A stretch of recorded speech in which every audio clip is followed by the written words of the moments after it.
우리 주 예수 그리스도 안에 사랑하는 회중 여러분, 여호와께서는 십계명에서 우리가 좀 복습을 하자면 생명에 대해 살인하지 말라, 또 혼인 생활에 대해 간음하지 말라, 또 이웃의 소유에 대해 내 이웃을 도둑질하지 말라에 대하여 우리가 그동안에 쭉 다루었습니다.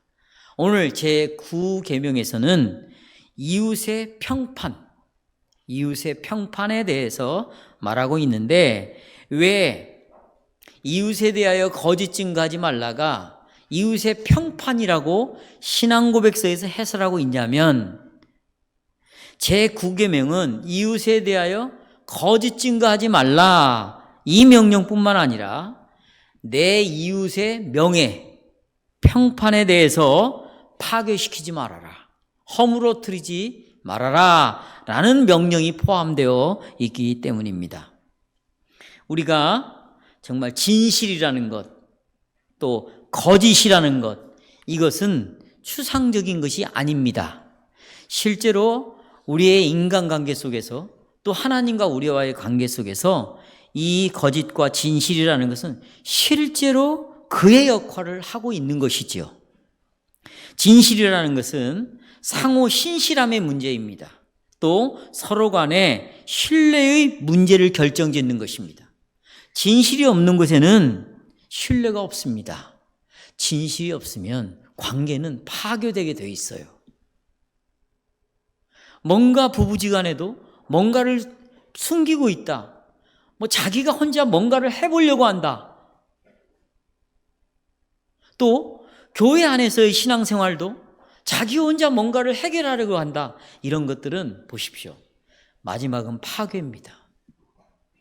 반드시 파괴되게 돼 있어요. 무너지게 돼 있어요. 왜 그러느냐?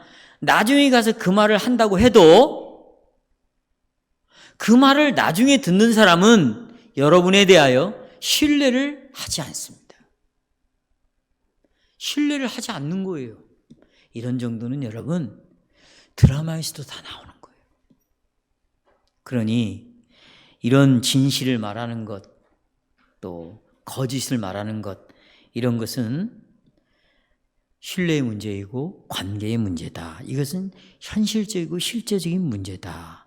그래서 사도 바울이 이렇게 말합니다. 자, 핸드아웃 보시면 25절을 보십시오. 같이 읽겠습니다. 시작. 거짓을 버리고 각각 이웃으로 더불어 참된 것을 말하라. 이는 우리가 서로 뭐다? 한 몸이라는 거죠. 오늘 오전의 설교와도 많이 관련되어 있습니다. 지체됨이라 그랬습니다. 왜 내가 거짓을 버리고 참된 걸 말해야 되는가? 우리가 한 몸이기 때문에, 같은 지체이기 때문이다. 가정에서도 마찬가지입니다. 우리는 믿음 안에서 한 가족이죠. 우린 식구 맞습니까? 형제 자매들이라면 아주 이 관계는 특별한 관계입니다. 우리 오늘 청년이 저에게 아주 추천서를 못 냈어요. 저한테 이렇게 질문했어요. 목사님, 식구 중에 추천자가 있으면 써야 됩니까? 네, 써야 된다 그랬어요. 내가 이렇게 물었어요. 정말 그분을 존경하냐? 존경한대. 근데 우리는 혈육 관계가 아니에요.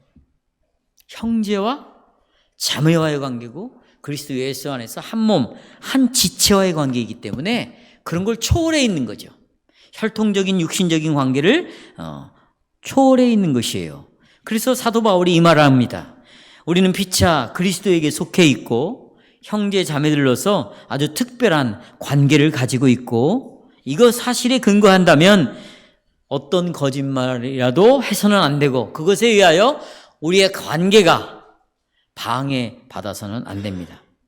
성도 여러분, 교회는 정말 진리가 다스려져야 합니다.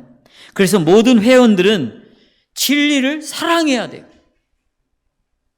정말 내가 진리를 사랑한다, 그러면 우리의 입을 열고 무슨 얘기들을 하겠습니까?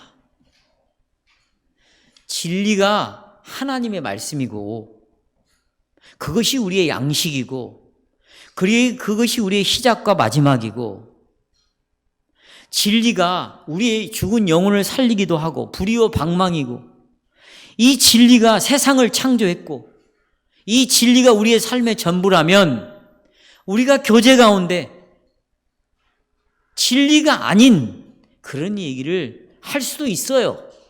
그러나 여러분 한번 생각해 보세요. 정말 교회를 진리로 다스려야 된다면 설교 중에도 진리만이 선포돼야 되고, 우리의 교제 가운데서도 정말 회원들이 진리를 사랑해야 되는 것이죠. 그렇죠? 저는 이 주의를 다음과 같이 요약하려고 합니다. 여호와께서는 제9계명에서 진리를 사랑하라 라고 명령하고 있다. 두 가지 말씀드립니다. 진리를 사랑한다면 첫째, 반드시 진리를 말해야 되겠죠. 우리 교리문답에서는 이렇게 말합니다. 어디에서 진리를 말해야 되는가? 법정에서. 그러니까 이스라엘 백성들이 법정에서 재판을 받을 때, 또 우리가 어떤 재판에 증인으로 서게 될 때 반드시 진실만을 말해야 되고, 그 다음에 중요합니다.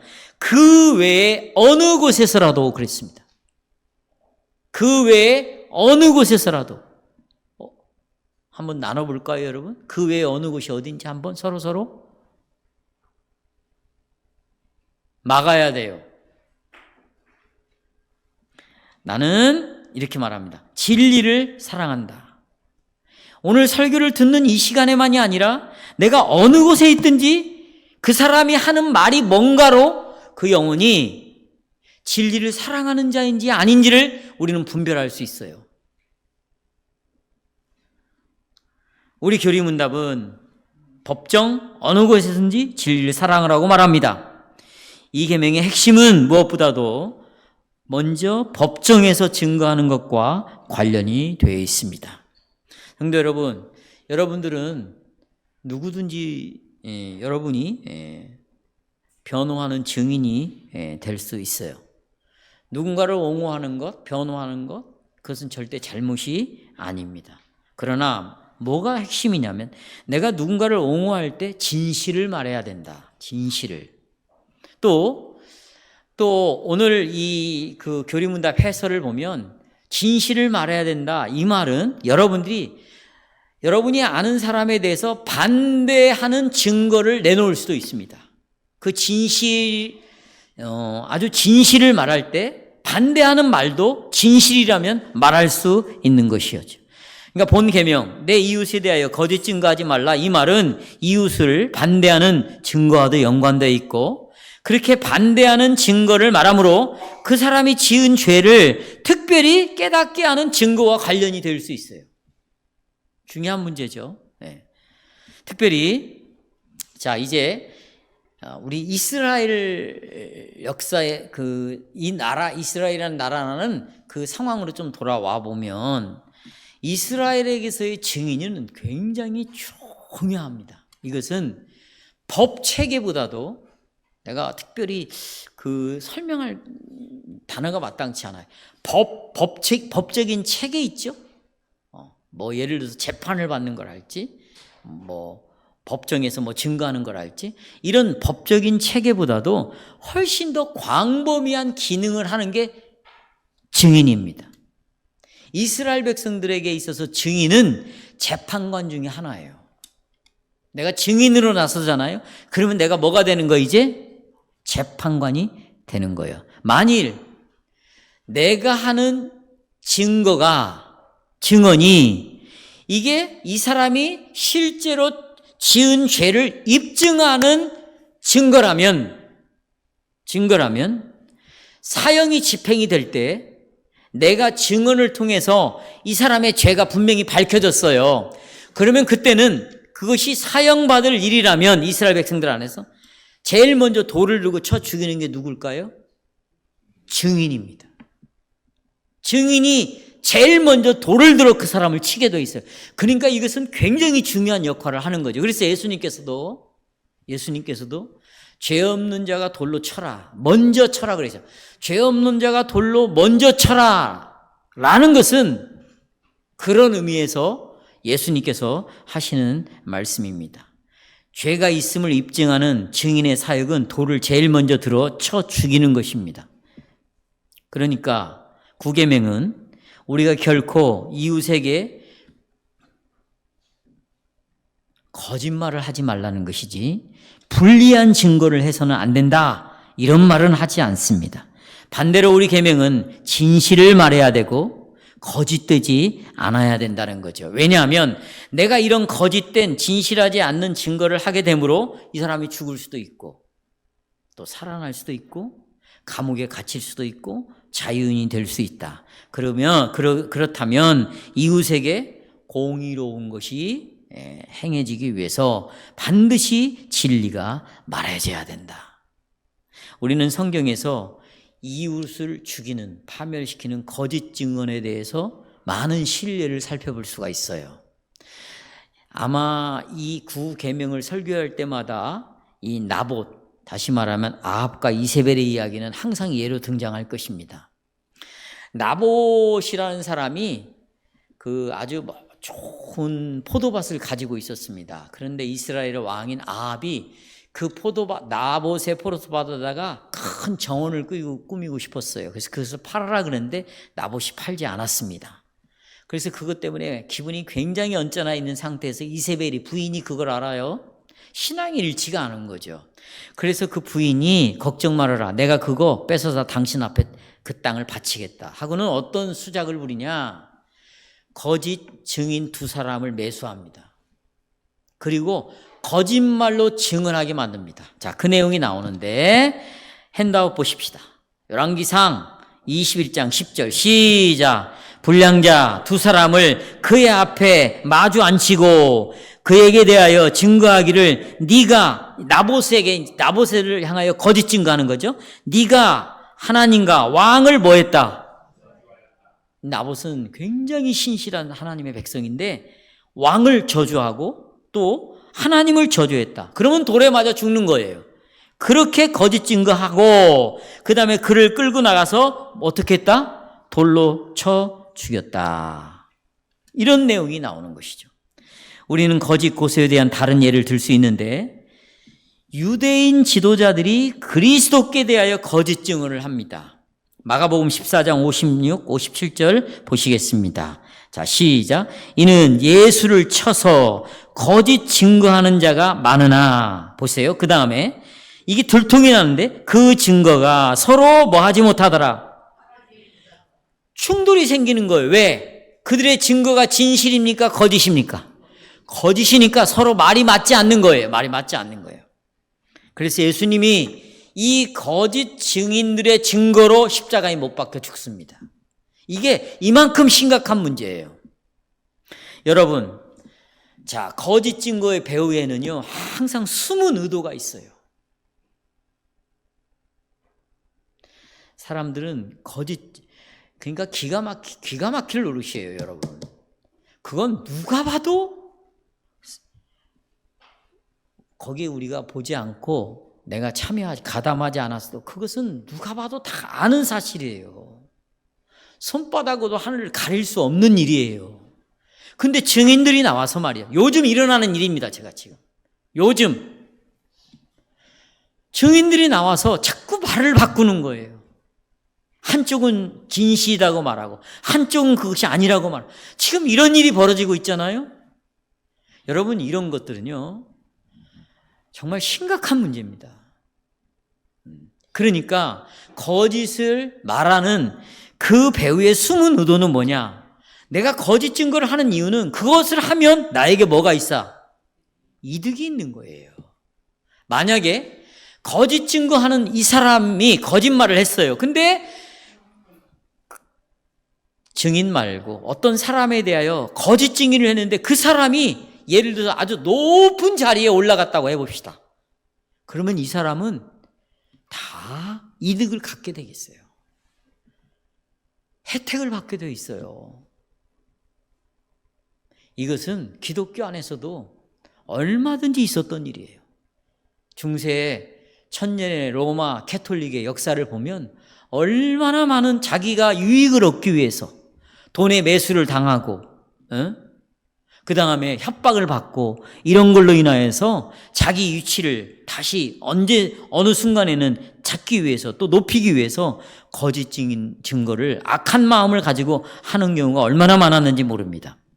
모든 상황에서 성도 여러분, 모든 상황에서 우리는 내가 말하는 것이 정말로 진리인가? 이것이 사실인가? 늘 생각해야 합니다. 왜냐하면 성경은 말하기를 여호와께서는 거짓 증거, 거짓 입술을 미워하신다고 말하고 있기 때문입니다. 왜 하나님이 거짓 증거, 거짓 입술을 미워하느냐? 우리 교리문답에 보면 나와 있어요. 여호와께서는 거짓 증거하고 속이는 것을 누구의 일로 보냐? 마귀의 일로 보고 있다. 거짓말하는 것은 누구의 일로 본다? 마귀의 일로 본다. 마귀의 일로. 여러분, 거짓말하고 속이는 것은 마귀의 일입니다. 마귀가 배후에 있기 때문에 거짓말을 하는 거예요. 그렇습니다. 정말로 거짓말하고 속이는 죄는 마귀의 특성이에요. 마귀적인 일입니다. 거짓은 마귀가 하나님의 나라에 대항하여 자기의 나라를 확보할 때, 자 보세요. 하나님을 대항하고 자기의 나라를 확보할 때 뭘 사용했는가? 거짓말을 사용했어요. 자기의 세력을 넓힐 때 그는 거짓말이 아니면 절대로 마귀는 자기의 세력을 넓힐 수가 없어요. 이 세상에서 마귀에 속한 사람이 어떤 세력을 만들 때는 다 거짓말이에요. 거짓말. 내가 너 이렇게 해주겠다. 내가 저렇게 해주겠다. 여러분, 정치에 관련된 드라마 한번 보세요. 어떻게 해주겠다. 약속합니다. 그런데 그 자리에 올라가 보십시오. 그게 거짓이죠. 정치인들이 여러분 공약하는 거 들어보세요. 그래서 여러분, 정치는요 거짓의 쇼다. 고대 철학자들이 하는 말이에요. 정치는 거짓의 무대다. 그러니까 거짓말로 사람을 얼마나 마음을, 소크라테스가 한 말이에요. 사람의 마음을 얼마나 훔쳐내느냐, 이것이 정치라는 거예요. 그런데 여러분이 목숨 걸고 어떤 사람을 지지하고 어떤 사람을 따라다니고, 나는 그리스도인으로서 이해가 안 되는 거예요. 성경을 가지고 하나님이 어떤 분인가를 안다면 그것의 실체를 우리는 분명히 알 수 있는데, 여러분 다 아시잖아, 이런 말. 배후에는 마귀가 있다. 마귀가. 그래서 자, 이런 내용을 예수님이 하시는데요. 요한복음 8장 44절 같이 한번 읽어봐요. 시작. 저는 처음부터 살인자요, 진리가 그 속에 없으므로 진리에 서지 못하고 거짓말을 할 때마다 제 것으로 말하나니 이는 저가 거짓말쟁이요 거짓의 뭐다. 지금 마귀에 대해서 하는 거예요. 여러분, 이 내용 보십시오. 처음부터 살인자래요. 그는 아예 진실이 없대요. 네. 그리고 거짓말을 할 때마다 지 말처럼 진리인 것처럼 말한대요. 그는 거짓의 아비래요. 이게 어디서 일어났느냐? 에덴 동산에서 일어났어요. 보세요. 자, 거짓말로 아담과 하와를 죽여버렸어요. 누가? 마귀가. 어떻게 거짓말했어요? 너 이거 따먹어도 절대 죽는다, 안 죽는다. 하나님이 이 모든 것을 따먹지 말라고 했느냐? 하나님에 대해서 중상모략을 했습니다. 하나님의 말씀을 왜곡시켰습니다. 거짓말하게 만들었어요. 그리고는 어떻게 해요? 하나님 앞에서 정령 죽으리라. 정말로 살인, 이 거짓말을 가지고 마귀는 아담과 하와를 살인해버렸어요. 그래서 하나님 앞에서 죽게 만들었다. 사람과 하나님 사이, 사람과 그 이웃 사이를 영원히 파괴하는 게 뭐냐? 거짓말하는 거예요. 거짓말하는 거. 그래서 주님께서는 거짓 증거를 하고 거짓말하는 자를 마귀의 도구다, 마귀의 자식이다. 이 말은 거짓말의 죄가 얼마나 심각한 것인가를 우리에게 말해주고 있는 것입니다. 그래서 이 거짓말이라는 방식을 사용하는 자는 바로 마귀의 방식을 사용하는 거고, 누구든지 그는 마귀와 같은 자다.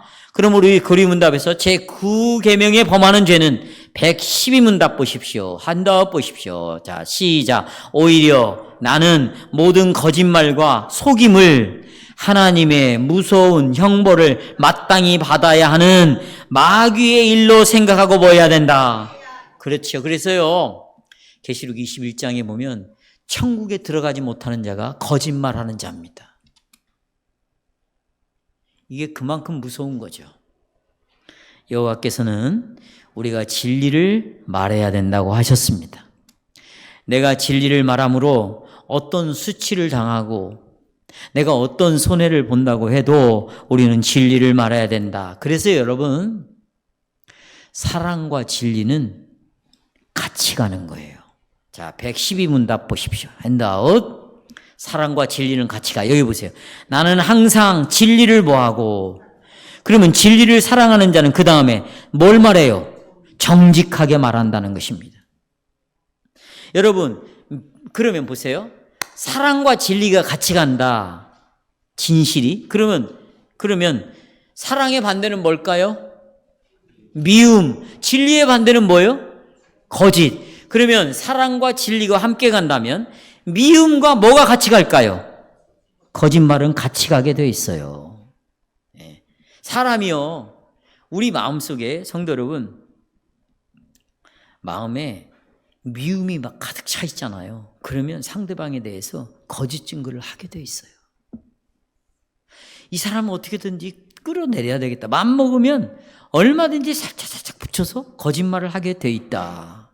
그래서 고린도전 13장 6절 보세요. 자, 시작. 사랑은 불의를 즐거워하지 않고 뭐와 함께 기뻐한다. 그리스도인은 그러니까 공의가 실행되고 진리가 견고해질 때 그때 즐거워하는 거예요. 그리스도인은 이웃이 거짓말에 의해서 고소당하거나 이웃이 거짓에 의해서 잘못되는 것을 즐거워하지 않습니다. 대신에 그리스도인은 그 이웃의 명예와 평판을 자꾸 지켜주는 거예요. 왜? 한 몸이니까. 특별히 지체들 관련돼서도 그렇고 이웃에 관련돼서 그랬습니다. 이웃이 나하고 친하기 때문에 그의 평판을 방어해 주는 것이 아니에요. 내가 잘 아는 사람이니까 그러는 게 아니라 진리는 사랑과 같이 간다고 그랬죠. 그리스도의 사랑이 우리의 마음에 부음받았어요. 그래서 이 사랑은 진리와 함께 가기 때문에 그의 평판과 명예를 지켜주기 위하여 거짓말을 하지 않는 것이다, 이 말씀입니다. 사랑과 진리는 마음과 혀와 똑같습니다. 혀는, 사랑과 진리는 뭐와 똑같다고요? 마음과 혀와 똑같아요. 사람이요, 마음에 가득한 것이 뭘로 나올까요? 혀로 나오는 게 돼 있어요. 그 사람의 말을 들어보면 이 사람의 마음에 뭐가 들어있는가를 알 수 있는 것이에요. 마음에 미움이 가득 들어있다. 그러면 혀는 거짓 비난을 하게 돼 있어요. 자꾸 부정적인 말을 하게 돼 있어요. 뭐가 가득하니까? 미움이 가득하니까. 근데 마음에 정말 사랑이 가득해 있어요. 그는 진리를 쏟아냅니다. 비방하고 가십하고 무슨 이런 말을 쏟아내는 것이 아니라 그를 보호해주고 그가 가지고 있는 진실을 말해주기 시작하는 것이에요.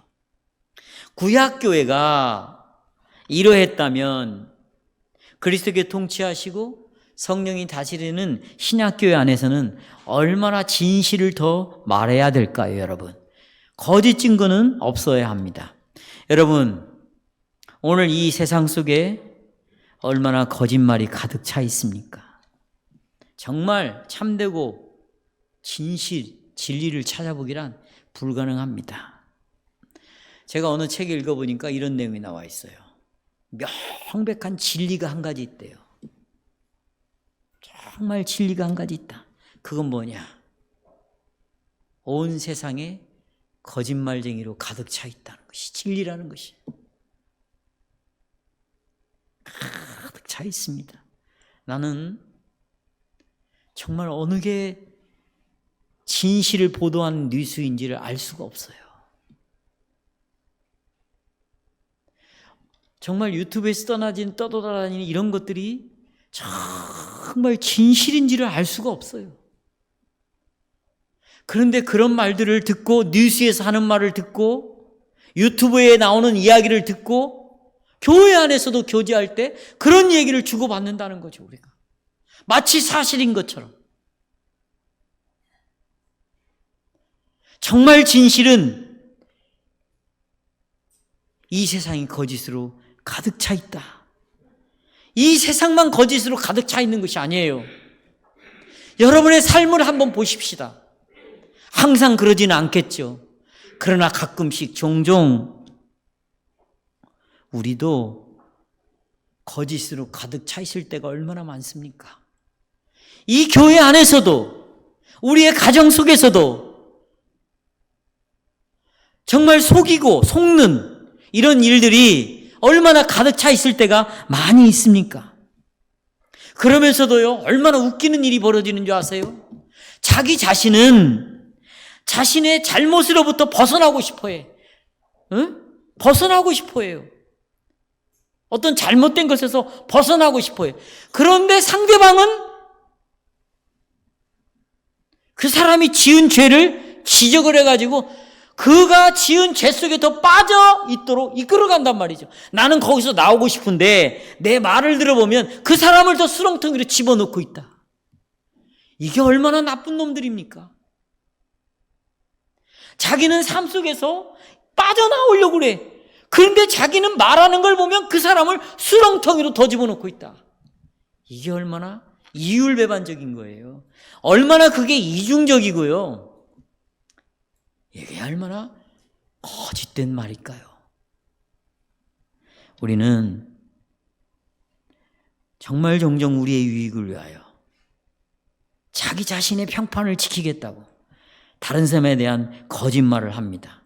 우리는 자주 그런 식의 행동을 하죠.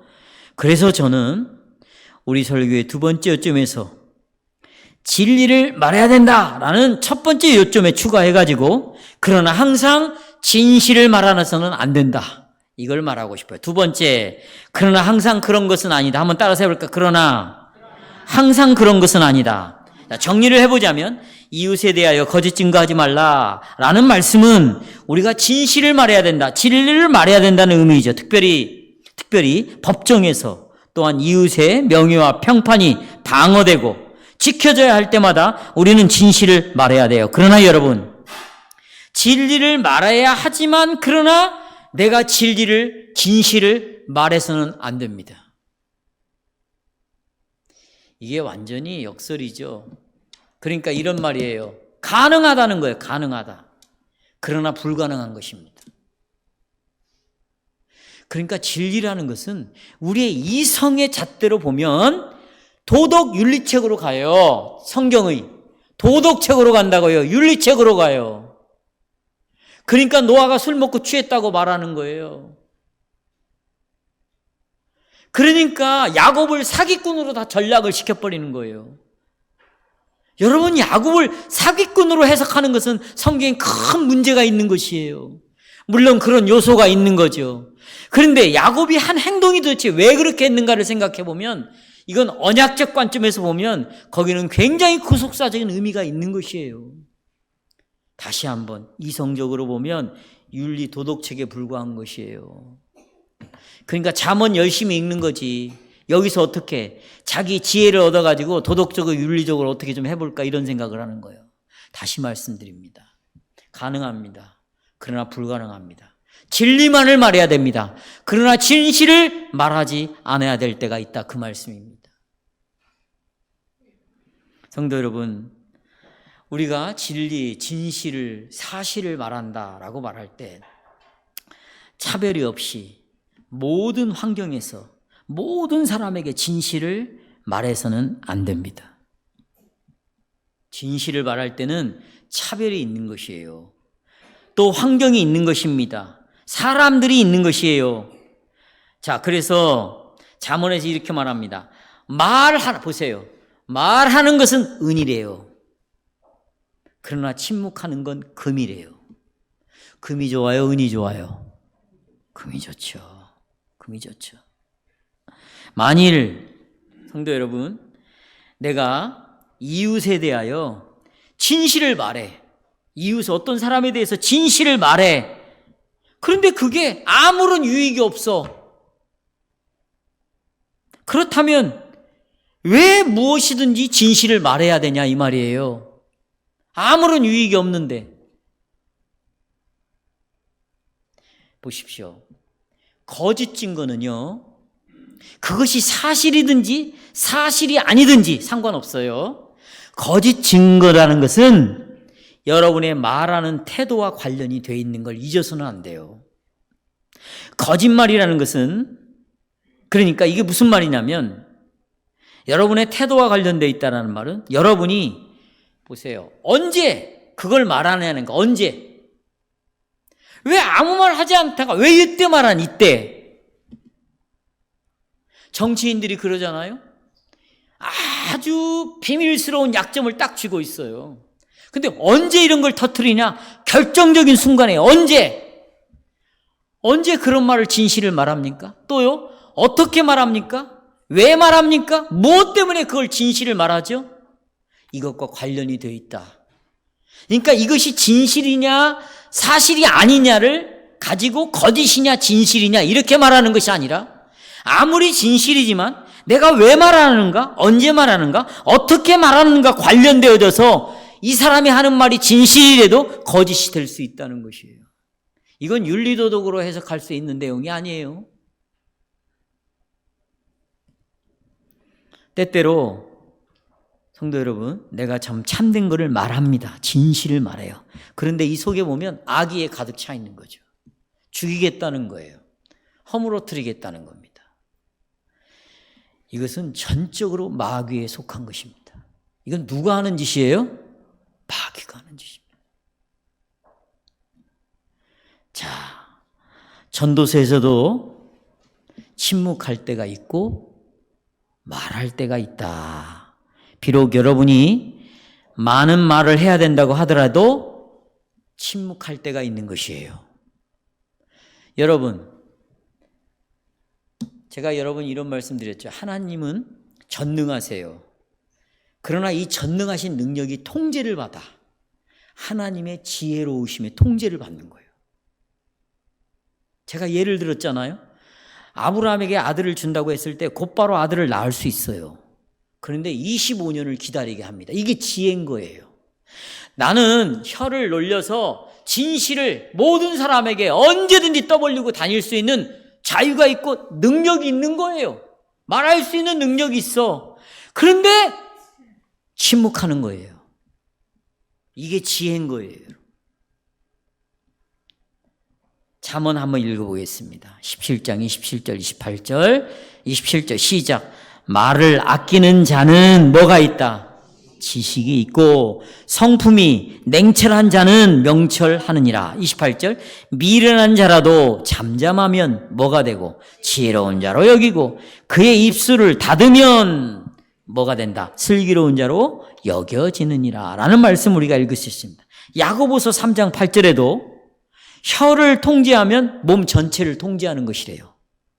혀를 통제하지 못하면 몸 전체를 통제하지 못하는 거예요. 자, 3장 8절 시작. 혀는 불과 같고 길들여지지 않으며 쉬지 아니하는 목이요 악이요 죽이는 모래요.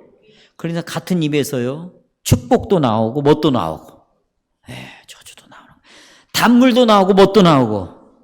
성도 여러분, 가끔씩 우리는 침묵을 지켜야 합니다. 따라서 하십시오. 침묵을 지키자. 왜 그런 줄 아세요? 예수님이 그러셨어요. 저는 이 말씀을 보면서 참 놀랐습니다.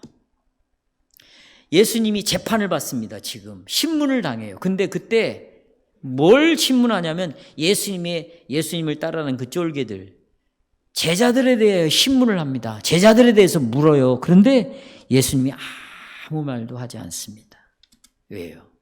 그때 이놈들이 나를 따른다고 다녔는데 나를 배교하고 다 도망가 버렸다. 나와 이들은 상관이 없는 놈들이다. 이렇게도 말할 수 있잖아요.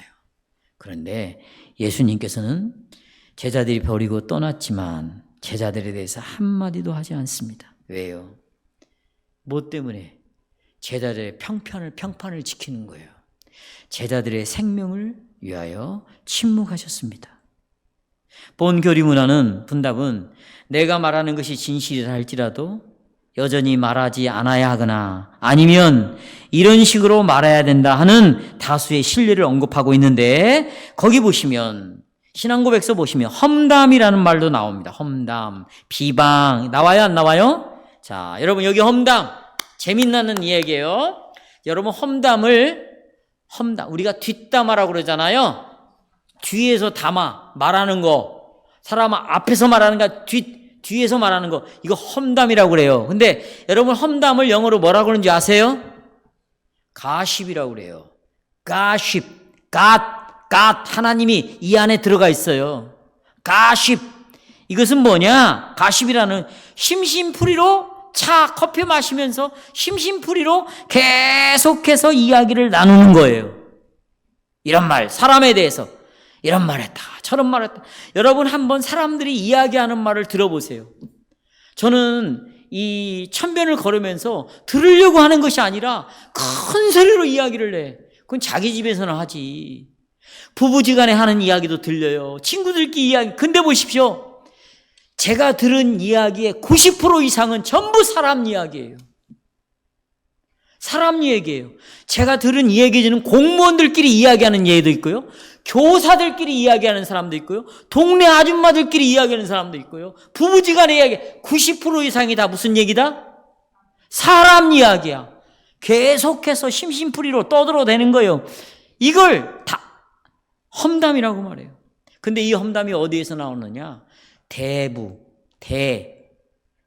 큰 아버지라는 말 속에서 나왔어요. 대부라는 말을 영어로는 Godfather, God parent, 부모, God 부모예요. 그러니까 이게 어떤 때 이런 말이 사용되냐면 로만 캐톨릭에서 세례를 주잖아요.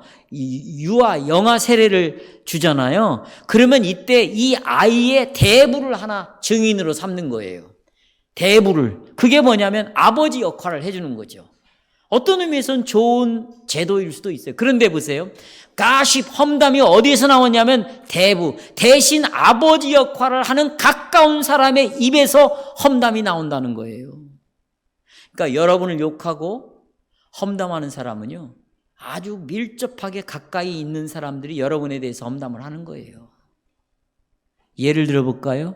성경에서 전도서 7장 21절 다 보세요.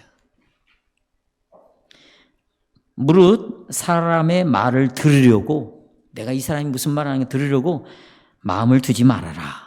염려컨대 보세요. 너 가까이에 있는 네 종이 너를 저주하는 말을 네가 들을 것이다. 그랬어요.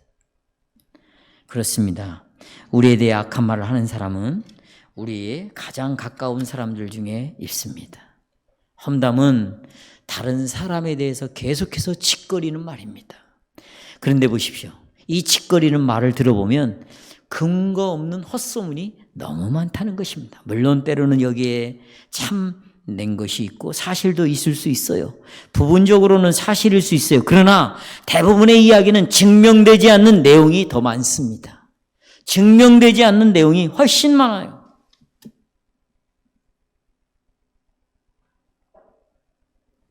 그 결과로 우리가 아는 험담은요, 자꾸 부풀려져요. 불어나게 돼 있어요. 그리고요, 원래 그 사실보다도 훨씬 더 나쁜 쪽으로 악하게 발전하게 되어 있습니다. 종종 험담은 분별 없이 누군가를 비난하는 결과를 낳게 되어 있어요. 누군가를 비난해. 사람에 대하여 나쁜 말을 하는 거예요. 보십시오. 사람에 대해서 나쁜 말을 해요. 그럼 우리 나쁜 말을 들어요. 그러면 뭐라고 말하냐? 아, 진짜 그랬어? 그 사람이 그런 사람이야? 아, 그 사람이 그랬구만. 성도 여러분, 분명히 알아야 합니다. 근거 없이 남을 비난하거나 험담하는 것은 하나님이 마귀에 속한 자로 여겨버리는 거예요. 아주 악하게 보는 것입니다. 이렇게 아담과 하와를 무너뜨린 게 마귀였어요. 그런데 그 짓을 여러분이 한다면 우리도 마귀가 사용하는 도구로서 비난하고 험담을 한다면 계명을 어기는 것입니다. 우리는 정말 나에게 해주는 말이 사실인지 아닌지를 바르게 판단해야 돼요. 비방은 이웃의 세편과 명예를 지켜주고 높여주는 일과 완전히 반대되는 일입니다. 여러분, 우리가 얼마나 자주 우리의 이웃을 험담합니까? 비방합니까? 그건 뭐예요? 내가 더 낫다는 거 아니에요? 나는 너보다 더 낫다. 그런 거 아니에요? 내가 더 우월하다. 그런 말 아닙니까? 그렇죠? 그 내용이 어중간한 사실이든 뜬소문이든 제쳐도 그렇더라도 진리는 항상 말해줘야 된다는 것은 아닙니다. 우리가 왜 종종 다른 사람에 대해 말하고 싶어하고 그리고 그들에게 전혀 유익도 되지 않는 방식으로 그런 말을 하고자 합니까? 왜 그런 말을 하고자 하는 거예요? 이유가 뭐예요, 여러분?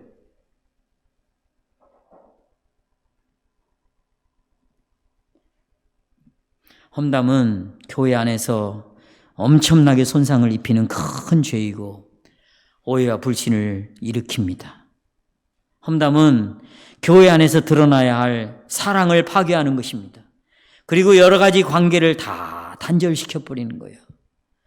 만일 우리가 험담을 중단한다면 우리가 피차에게 얼마나 진실로 가치 있는 말을 할까요? 얼마나 서로에 대해서 평판을 세워줄까요? 얼마나 서로를 옹호해 주는 말을 할까요? 그렇지 않겠어요?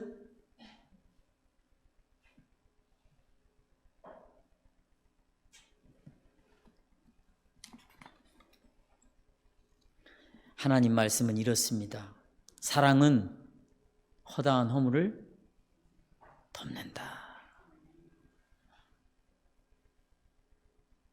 우리는 필요할 때마다 진실을 말해야 됩니다. 그건 진리입니다. 사실입니다. 그렇다면 여러분, 제가 하나 예를 들어드릴게요. 여러분을 잘 아는 주위의 모든 사람들이 여러분 자신에 대한 진실을 사람들에게 말하기 시작한다고 한번 생각을 해보십시다. 여러분 어떻게 되겠어요? 네? 여러분이 그동안 했던 말들, 여러분이 행동한 행동들, 그 사실들을 다 말하기 시작한다. 말하고 돌아간다. 그럼 여러분 어떻게 되겠어요? 완전히 황폐해야 되는 거예요. 죽는 거예요, 여러분. 그래서 자살하잖아요.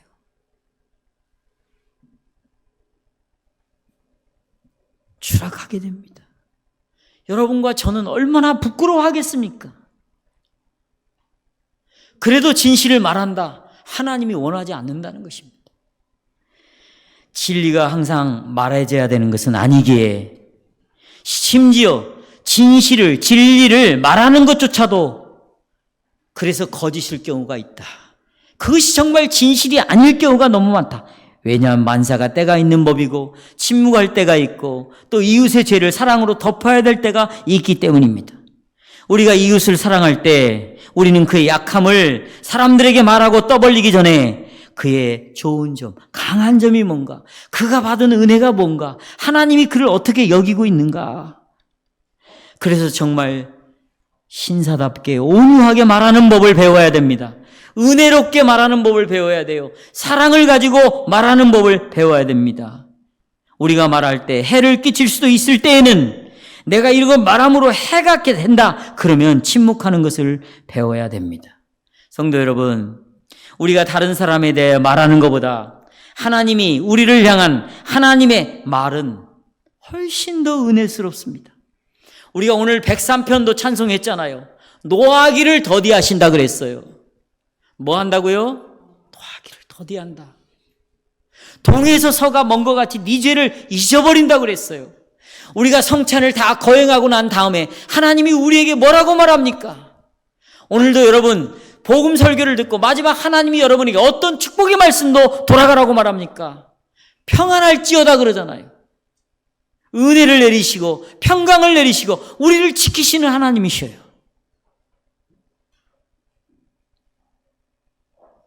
사단은 밥만 먹고 나면 끝없이 고소합니다. 그러나 하나님께서는 우리에게 대언자를 세웠습니다. 그분이 예수 그리스도이십니다. 그러나 그분은 진리이십니다. 진실만을 말하십니다. 그런데 진실을 말한다고 하나님 보좌 우편에서 보세요. 여러분의 죄를 계속해서 낱낱이 진실을 말한다고 죄를 계속해서 예수님이 떠벌리고 있습니까? 그래요? 지금도 그분은 여러분의 죄를 덮으십니다. 아멘. 말씀을 맺겠습니다. 에베소서에서 이렇게 말합니다. 분을 내어도 죄를 짓지 말아라. 따라서 분을 내어도 죄를 짓지 말아라. 이게 무슨 말인지 아세요? 화가 난다고, 분이 난다고, 미움이 가득 찼다고 입으로 떠벌리지 말아라. 죄를 짓지 말아라. 입으로 사람을 죽이지 말아라. 지금 그 내용이에요. 그 내용. 이해하시겠죠? 자, 그러면서 31, 32절 설명합니다. 시작. 너희는 모든 악독과 노함과 분냉과 떠드는 것, 회방하는 것을 모든 악의와 함께 뭐하라? 그 다음에 서로 뭐하며, 그 다음에 불쌍히 여기며 서로 용서하기를 하나님이 그리스도 안에서 너희를 용서하신 같이 하라. 이 겉면은 진리를 말하라. 이는 너희가 피차 지체이니라. 겉면과도 연관이 되어 있는 거예요. 시편 141편 2절을 읽고 마치겠습니다. 그러므로 제 구명은 다음과 같은 기도를 하도록 우리를 이끕니다. 이렇게 기도를 합시다. 시작. 여호와여 파수꾼을 세우소서. 내가 당신께 간구하오니 내 입에 악한 유혹에서 뭐 하소서. 내 입에 뭘 지키시소. 문을 지키소서. 이렇게 함으로 여러분 지체들 사이에 평화와 일치에 크게 유익을 끼치기를 주님의 이름으로 축원합니다. 아멘.